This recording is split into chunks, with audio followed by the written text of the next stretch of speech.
as I was saying, true spiritual connections trigger old wounds out of us. And clearly, this was a wound that was never healed from this collective as a child. As again, I go to part one to make sure all this fits, but I was kind of talking about you could have grown up in an environment where your parents always fought, or there were siblings fighting all the time, and you would always blame yourself. You would always feel like it was your fault, or, again, trigger warning. I don't know why I'm seeing a memory of maybe...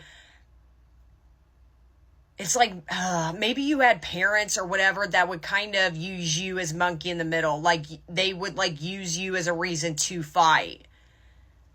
You may ask mom and dad for something, and instead they wouldn't get mad at you, but they would turn the situation and make it about those two. And you're kind of playing monkey in the middle going, what the, it's like you asked a question, it would blow up. That's kind of what I'm feeling the environment this collective kind of grew up in.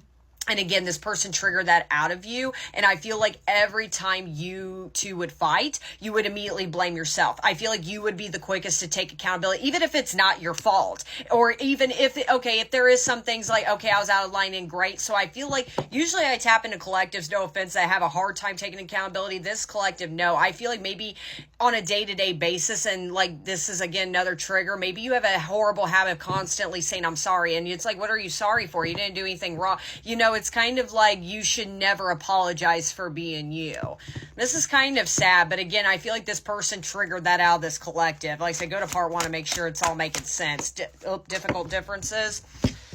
What are you guys? Aha! Runner chaser dynamic going on. Well, ain't that something?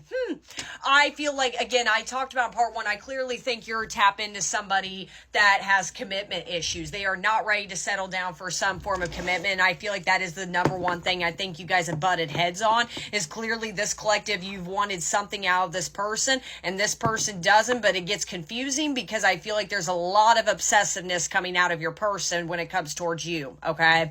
And that's where it's kind of very conflicting. But I think when you do look at this person, every time you guys would clearly fight, this person would run on you, whether it's a ghosting situation or they would just say bye to you. And cycles. Family ties. I just said this collective. Again, don't make these details fit. I said clearly, I feel like maybe that is a cycle you just completed or is trying to complete right now, is stop apologizing. Again, it was due to family, upbringings growing up.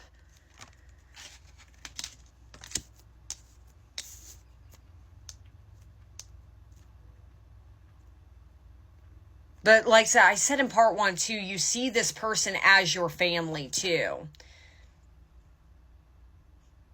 They were closest thing to family that you've ever had, which was kind of similar to the upbringing you have, which is let me do one more actually for that family ties. Let me do another one for that.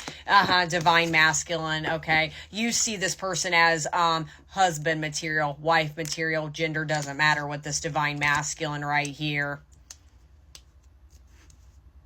Whoever this collective is, you clearly understand spiritual connections, twin flame journeys, whatever verbiage you want to use, okay? You clearly understand that. You understand that you need to complete the cycle that was due to family healing, family trauma, in order for you and your person to kind of connect properly. That's another reason I don't think you're so fixated on union, because I think you understand it. I think in your own right, you feel like you're not ready for union, but you also feel like your person's not either. Don't make that fit. And that's okay, because again, sorry, again, I keep choking up on my words. I don't know what's going on. Anyways, I said in part one, you already got new love kind of in your energy, but fragmentation of the soul. Winter time could have been very significant. I feel like this past winter could have been really difficult on you. December 22nd through February 6th. That was just a few months ago. That could have been the last time you talked to this person for some of you. But even then, that could be a significant memory, birthday.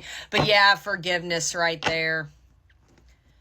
I think up until this new love came into your life, like I said, I feel like it's very recent, and that's what I was feeling like. So I feel like this winter period was maybe the last time you guys spoke or last time you guys had a conflict.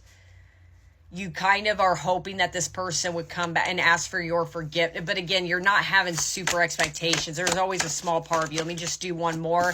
And then outer turmoil. Okay. You could also feel like that this person also kind of like yourself, especially family ties, also has third party interferences in the way as well.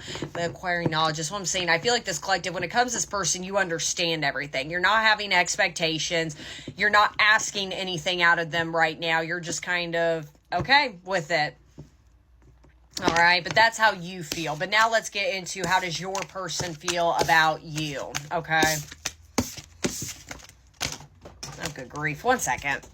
All right, let's try this again. Now let's see, how does your person feel about you? Okay. How does your person feel about you?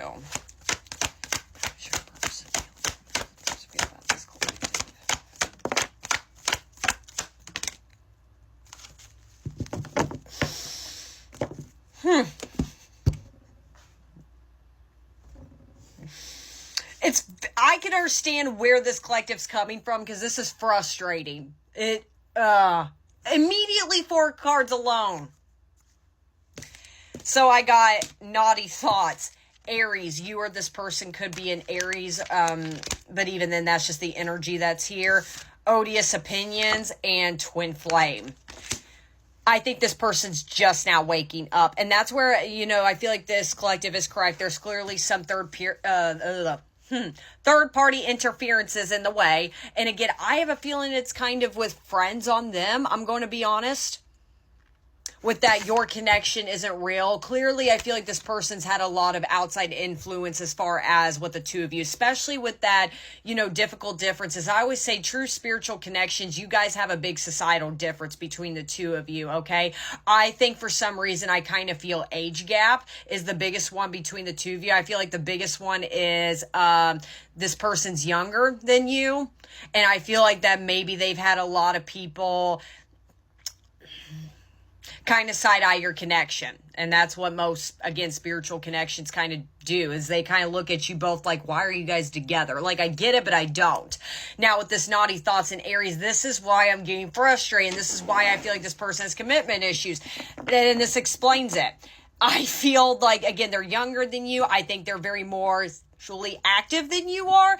And as bad as this sounds, I feel like a glow up. Okay, this is going to come out messed up, but this is where I can understand where this collective feels frustrated. I truly think this person looks at you like you're the hottest thing since freaking sriracha that has came into their life. I think these friends have looked at you as like, oh my gosh, man, you bagged her or you bagged him. Gender doesn't matter. I don't care. They really, all of them collectively, third parties and your person, put you on a pedestal, but it's like, I think this person, trigger warning, I'm sorry, has always looked at you very sexually. I think that's where I'm saying, like, you guys could have not taken off more than a few months. This person, you guys could have been at a, quote, I hate this term, situationship label. You guys could have been at a very low-key point. Don't get me wrong. I think this person does think of you as family is a big one I'm getting. And that's a reason where I feel like there's always that tug and pull. Is it that you're very familiar to them?